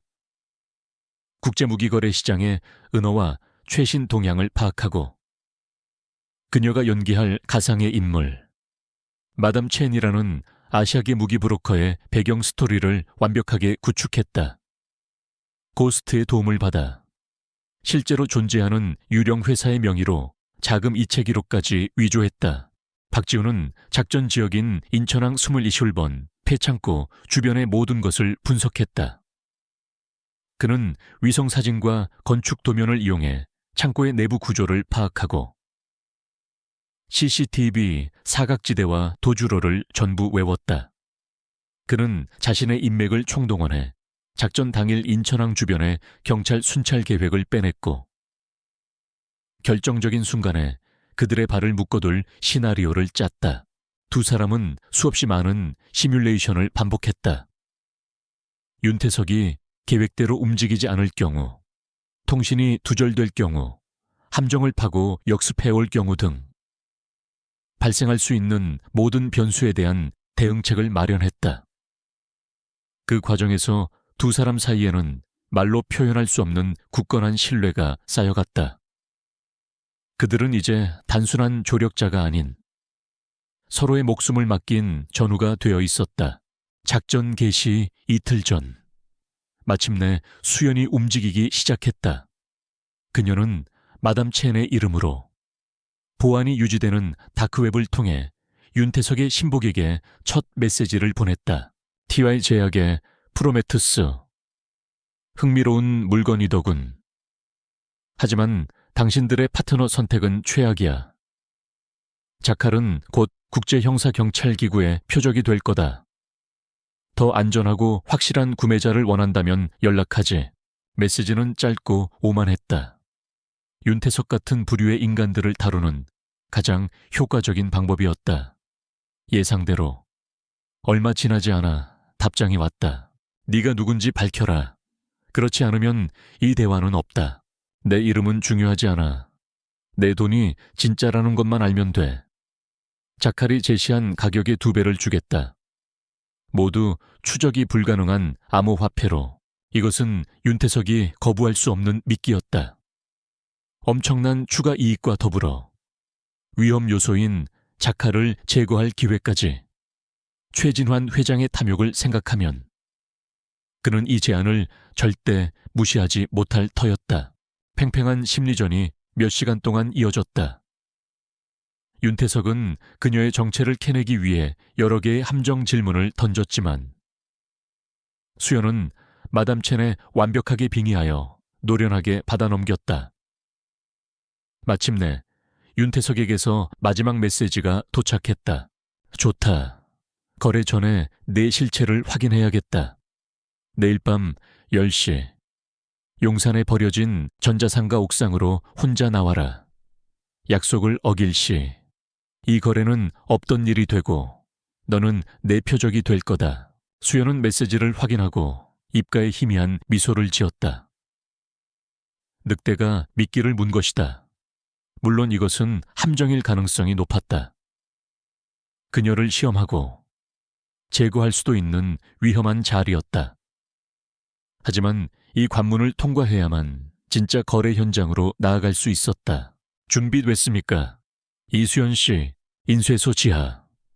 박지훈이 그녀의 어깨에 손을 얹으며 물었다.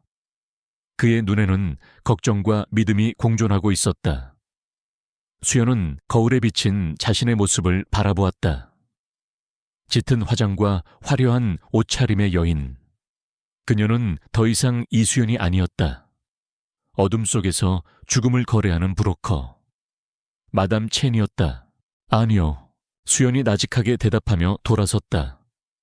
그녀의 눈빛은 얼음장처럼 차가웠다. 이제부터 저는 서하입니다. 덫은 놓였다. 이제 덫 안으로 들어온 굶주린 늑대와 직접 마주할 시간이었다. 용산에 버려진 전자상가는 도시의 흉터처럼 음산한 기운을 내뿜고 있었다.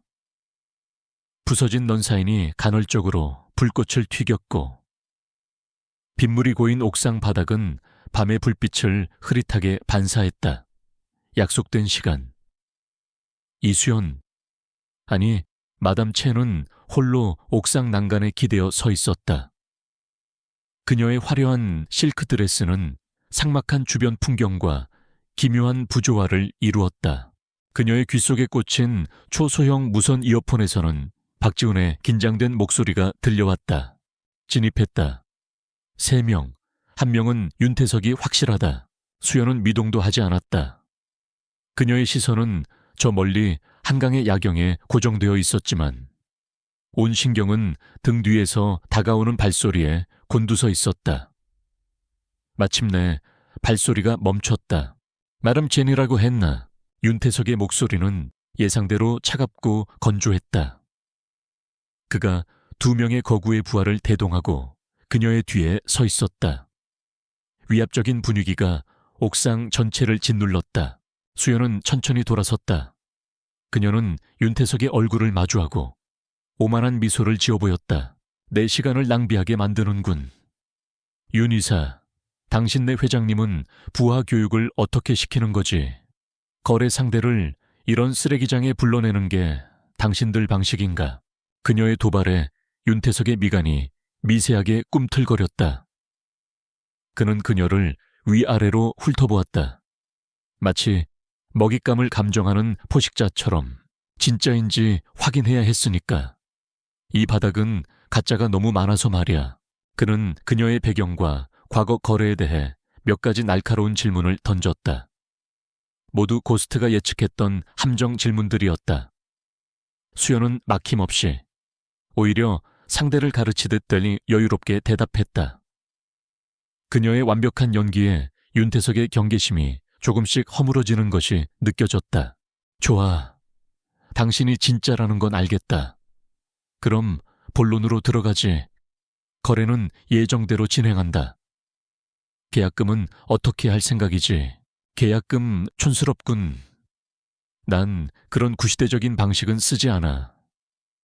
거래 현장에서 물건을 확인하고 그 자리에서 전액을 송금하지. 내 신용이 바로 계약금이니까. 그녀의 당당한 태도에 윤태석은 잠시 말이 없었다. 그는 마치 마지막 퍼즐 조각을 맞추려는 듯 그녀의 얼굴을 뚫어져라 쳐다보았다. 모든 것이 계획대로 흘러가는 듯했다.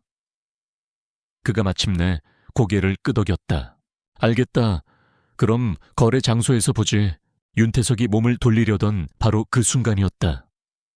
그가 갑자기 걸음을 멈추고 다시 그녀를 돌아보았다.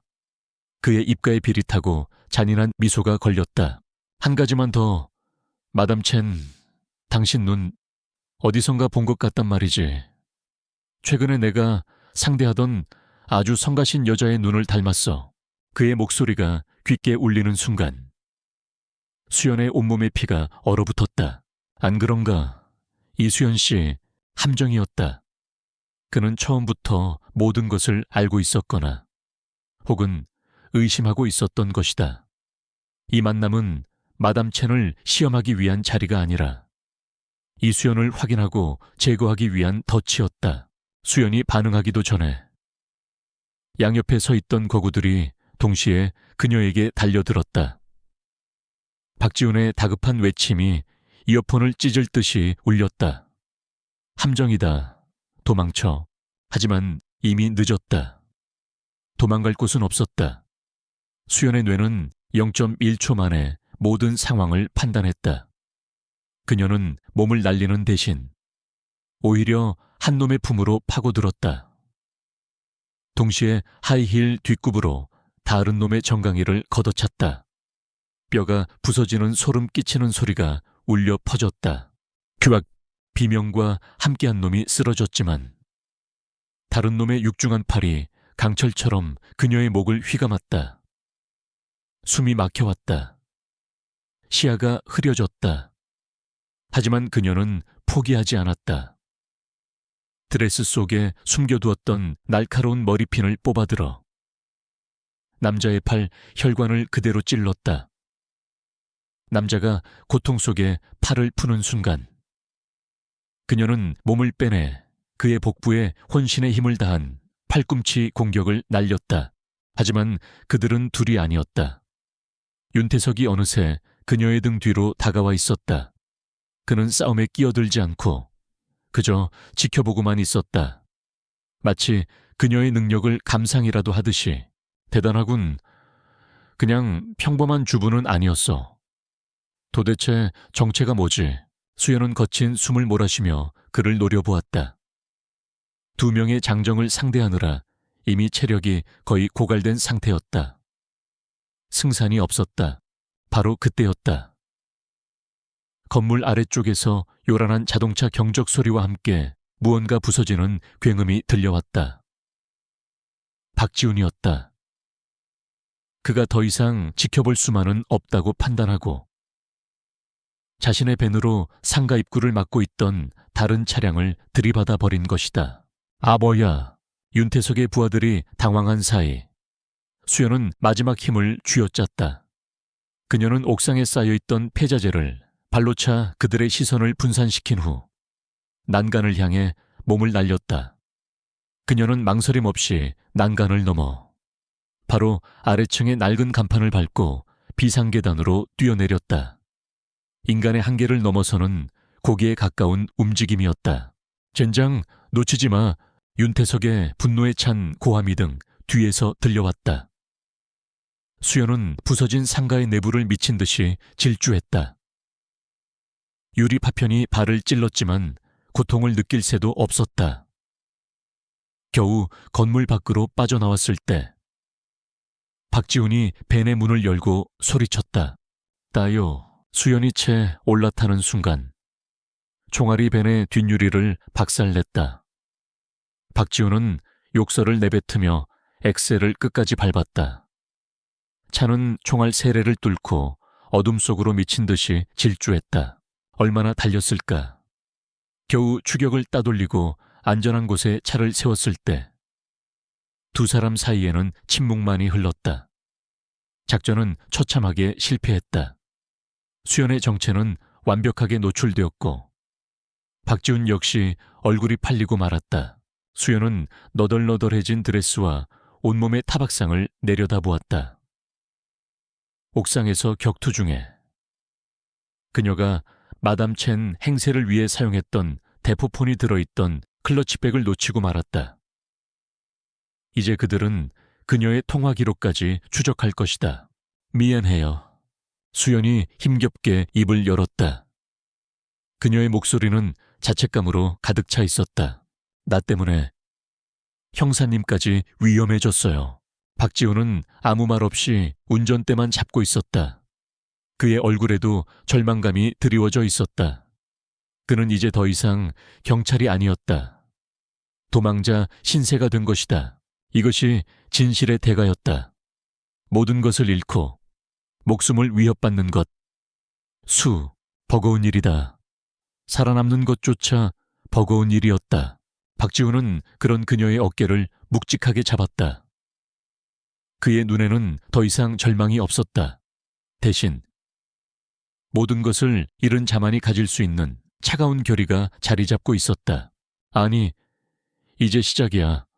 서아 씨, 놈들은 우리를 사냥감으로 생각하겠지만 우리는 이제 더 이상 잃을 게 없어. 잃을 게 없는 사람이 얼마나 무서운지. 이제부터 그들에게 똑똑히 가르쳐줘야지. 그의 말에 수연은 고개를 들었다. 그렇다. 모든 것을 잃었다.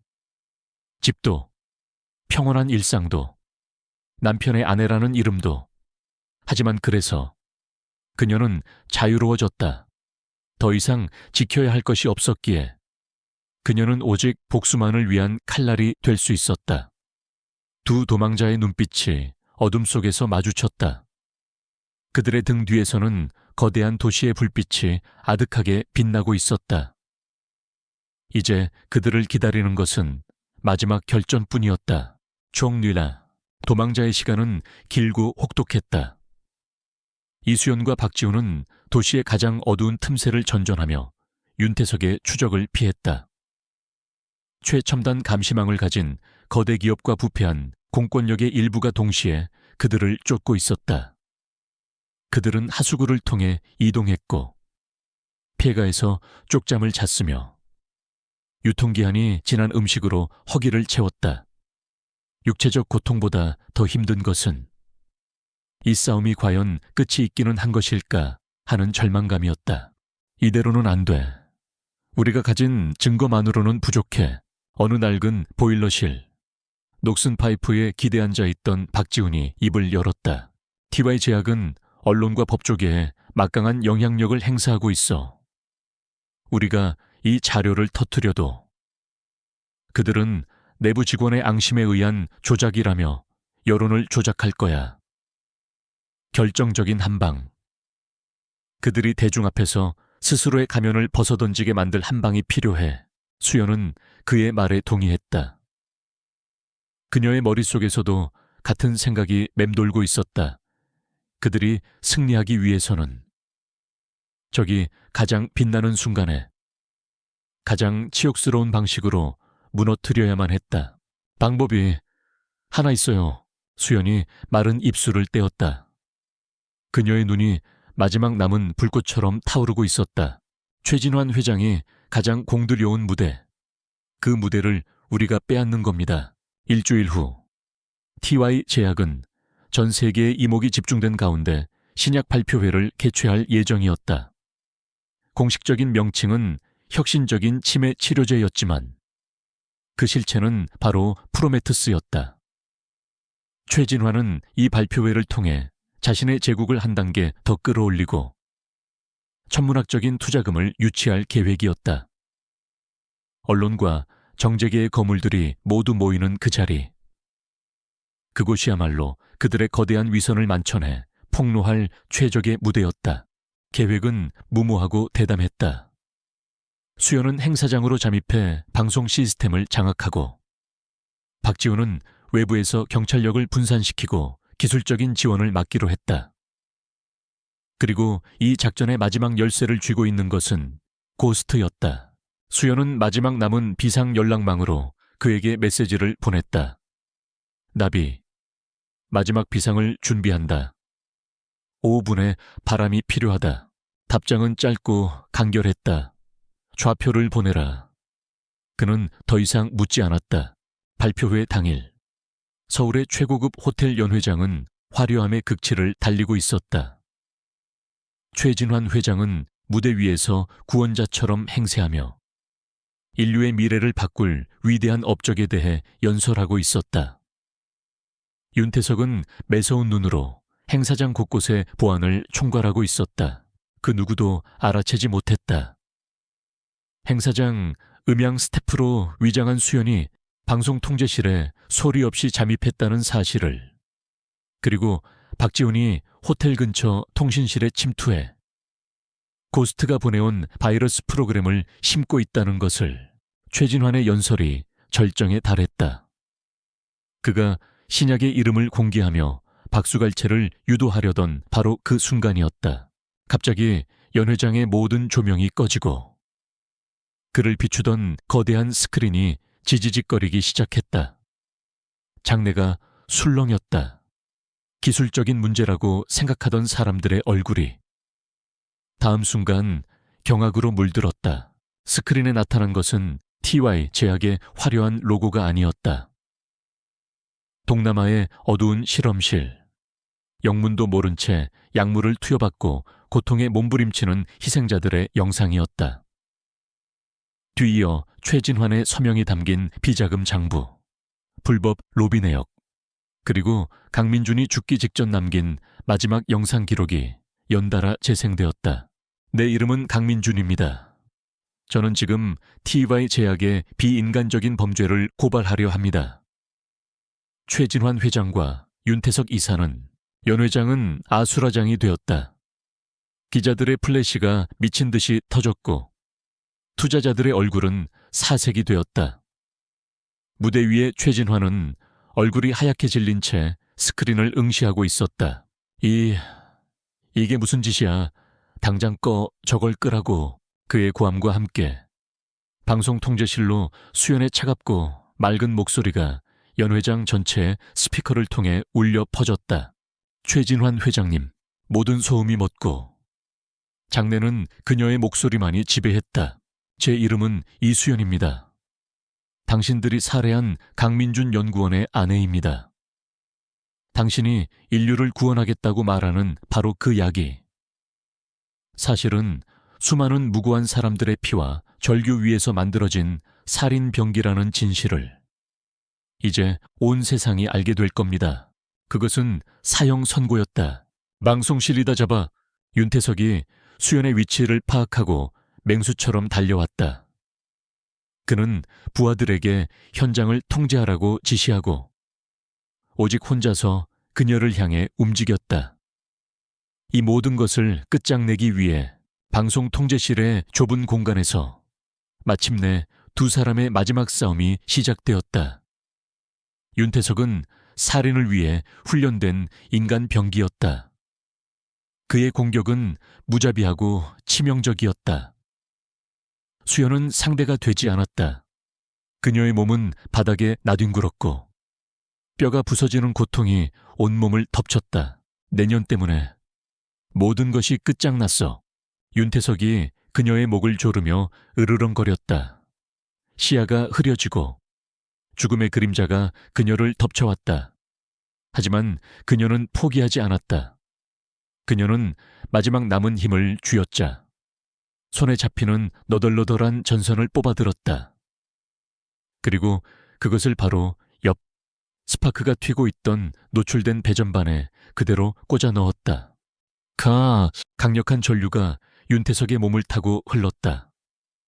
그는 끔찍한 비명을 지르며 뻣뻣하게 굳었다가 연기를 피우며 쓰러졌다. 수연은 거친 숨을 몰아쉬며 쓰러진 괴물을 내려다보았다.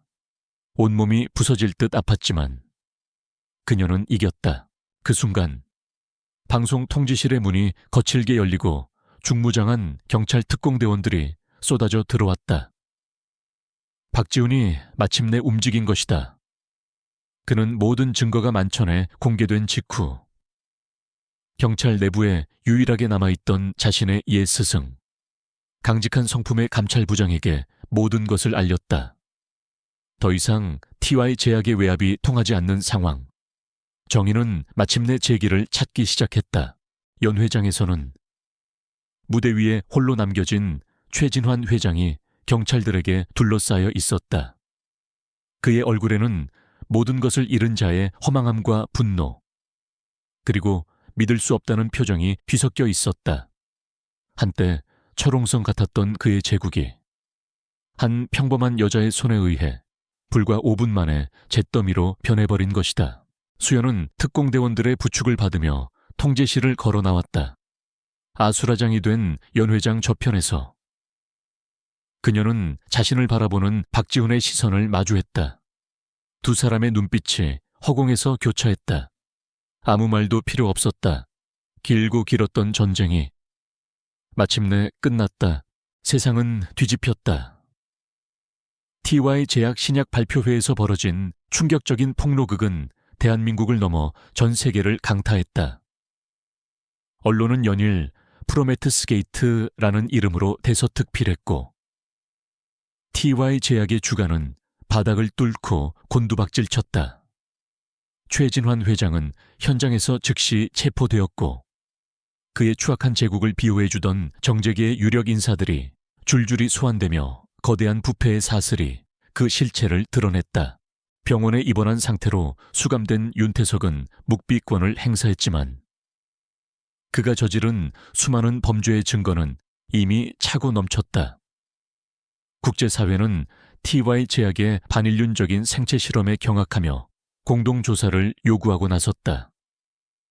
한 남자의 죽음으로 시작된 외로운 싸움은 마침내 세상을 뒤흔드는 거대한 태풍이 되어 부패한 권력을 송두리째 무너뜨리고 있었다. 폭풍의 눈 한가운데에 있었던 두 사람. 이수연과 박지훈은 세상의 시선에서 사라져 있었다. 국정원은 이수연의 과거 신분이 노출되는 것을 막기 위해 모든 조치를 취했다. 그녀는 사건의 핵심 참고인이자 가장 중요한 증인이었지만 서하라는 이름은 철저한 보안 속에 다시 봉인되었다. 사건이 마무리된 지 한 달 후 박지훈은 복직 명령을 받았다. 그는 징계는커녕 경찰 조직 내부의 부패를 청산한 공로를 인정받아 특별 승진까지 했다. 그는 예전처럼 강력계 형사로 남기를 원했다. 그가 새로운 사무실로 발령받은 첫날 책상 위에는 발신인이 없는 작은 소포 하나가 놓여 있었다. 그 안에는 고급 만년필 한 자루와 짧은 메모가 들어 있었다. 정의를 지켜줘서 고맙습니다. 당신 같은 경찰이 있어서 세상은 아직 희망이 있습니다. 박지훈은 창밖을 바라보며 희미하게 웃었다. 그는 그녀가 어디에 있는지, 어떻게 지내는지 알지 못했다. 앞으로도 그럴 것이다. 하지만 그는 알고 있었다. 그녀가 이제는 어딘가에서 평범한 그리고 평온한 삶을 되찾았으리라는 것을 그걸로 충분했다. 그는 만년필을 자신의 양복 안주머니에 소중히 꽂았다. 그것은 명예로운 전쟁을 함께 치른 전우의 징표였다. 같은 시간 수연은 바다가 보이는 작은 시골 마을에 서 있었다. 국정원이 마련해준 새로운 신분과 거처였다. 그녀는 더 이상 서하도 강민준의 아내도 아니었다. 그저 평범한 이름 석자를 가진 한 사람의 여자일 뿐이었다. 그녀의 손에는 마지막으로 받은 고스트의 메시지가 들려 있었다. 빚은 모두 갚았다. 이제 나비는 날개를 쥐고 꽃으로 살아가라. 이수연으로 행복하게. 그 메시지는 그날 이후로 스스로 파기되었다. 과거와의 모든 연결고리가 마침내 끊어진 것이다. 지난 몇 달간의 시간은 마치 지독한 악몽과도 같았다. 복수를 향한 분노와 생존을 위한 투쟁이 끝나자 그동안 억눌러 왔던 슬픔이 파도처럼 밀려왔다. 그녀는 며칠 밤낮을 남편의 사진을 끌어안고 울었다. 미친 듯이 그를 그리워하고 그를 지켜주지 못했다는 자책감에 몸부림쳤다. 그것은 늦었지만 반드시 치러야만 하는 온전한 애도의 과정이었다. 시간이 흘렀다. 상처는 아물었고 눈물은 말랐다. 그녀는 아침에 눈을 뜨면 더 이상 옆자리의 공허함에 절망하지 않았다. 대신 창문으로 쏟아지는 아침 햇살의 따스함을 느낄 수 있게 되었다. 짭짤한 바다 내음을 맡으며 해변을 산책했고 작은 텃밭을 가꾸기 시작했다. 죽어있던 그녀의 일상에 다시 생명의 온기가 돌기 시작했다. 그리고 오늘 그녀는 남편의 묘를 찾았다. 6개월 전 절망 속에서 그의 묘비를 붙들고 울던 그 장소였다. 하지만 그녀는 더 이상 그때의 무력한 미망인이 아니었다.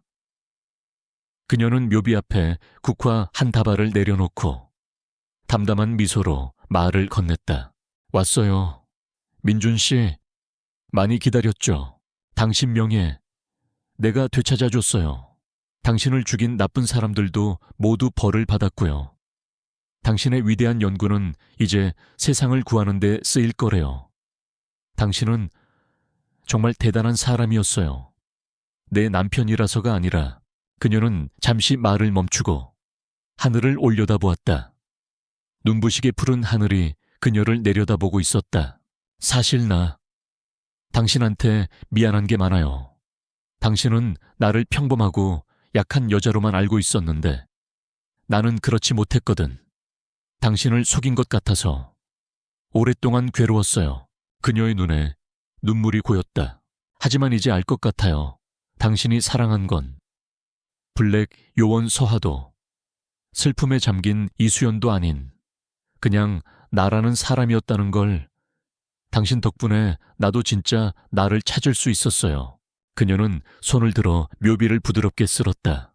이제 나 괜찮아요. 정말로. 그러니까 당신도 하늘에서 편히 쉬어요. 나 정말 열심히 행복하게 살아볼게. 당신 목까지. 그녀는 자리에서 일어섰다. 그리고 문득 모든 것이 시작되었던 그날 남편의 유품 속에서 만년필을 발견했던 그 순간을 떠올렸다. 온몸을 관통하던 그 기이한 떨림. 남편과 사별 후 처음 느꼈던 온몸이 바르르 떨렸던 그 감각. 그녀는 이제 그 떨림의 정체를 알 수 있었다. 그것은 공포도 분노도 복수심도 아니었다. 그것은 꽁꽁 얼어붙었던 땅을 뚫고 솟아나는 새싹의 떨림이었다. 깊은 동면에서 깨어나는 생명의 전율이었다. 슬픔이라는 이름의 감옥에 갇혀있던 그녀의 영혼이 진실이라는 빛을 향해 다시 날갯짓을 시작하던 바로 그 첫 순간의 떨림이었던 것이다. 이제 그 떨림은 멈췄다. 그녀의 마음속에는 폭풍우가 지나간 후에 고요한 바다처럼 깊고 잔잔한 평화가 자리 잡고 있었다. 이수연은 마지막으로 남편의 묘비를 돌아보았다. 그리고 미련 없이 몸을 돌려 햇살이 쏟아지는 길을 향해 걸어갔다. 그녀의 미래는 이제 아무것도 정해지지 않은 백지였다. 하지만 그녀는 두렵지 않았다. 그녀의 손에 그녀 자신의 삶을 그려나갈 펜이 들려 있었으니까. 그녀의 발걸음은 가볍고 단단했다. 길고 길었던 겨울이 끝나고 마침내 그녀의 인생에 새로운 봄이 오고 있었다.